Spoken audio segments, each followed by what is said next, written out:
Hello बच्चों, let's read the question. A new system of unit is proposed in which unit of mass is alpha kg, unit of length is beta meter, and unit of time is gamma second.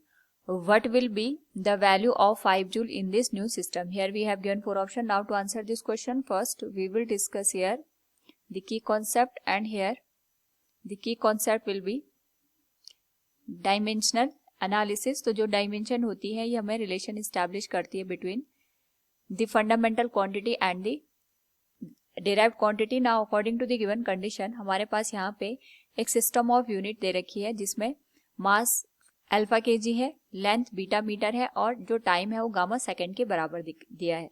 तो हमें 5 joule की value बतानी है इस particular new system में. तो सबसे पहले अगर हम देखें तो जो जूल होता है it is unit of energy. And अगर हम यहाँ पे बात करें एनर्जी की तो जो एनर्जी की डायमेंशन गिवन होती है it is given as mL2T-2 के बराबर. Now according to the question जब भी हमें यहाँ पे यूनिट को कन्वर्ट करना होता है उसके लिए हम फॉर्मूला यूज करते हैं N2U2 इक्वल्स N1U1. इस पर्टिकुलर केस में हमें जो न्यू सिस्टम है उसमें N2 की वैल्यू कैलकुलेट करनी है और यहाँ पे अगर हम बात करें तो U2 को हम लिख सकते हैं M2 L2 raise to power 2 T2 raise to power -2 के बराबर. So it will be given as N1 जो कि ऑलरेडी गिवन सिस्टम है ये 5 के बराबर आ जाएगा और U1 की वैल्यू हो जाएगी M1 L1 raise to power 2 T1 raise to power -2 के बराबर. नाउ जो N2 की वैल्यू होगी it can be written as 5 into M1 divided by M2 multiplied with L1 divided by L2 whole raise to power 2 T1 divided by T2 whole raise to power -2 के बराबर.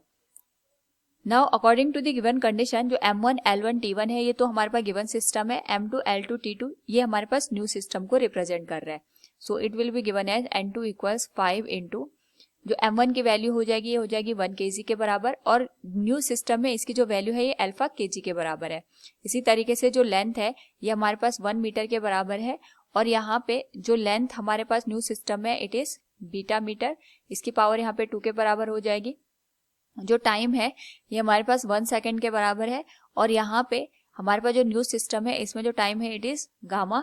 सो इसकी power यहाँ पे -2 के बराबर हो जाएगी. So we can write N2 equals 5 into ये हो जाएगा divided by alpha into 5 by alpha into 1 upon beta square into 1 upon gamma raise to power -2.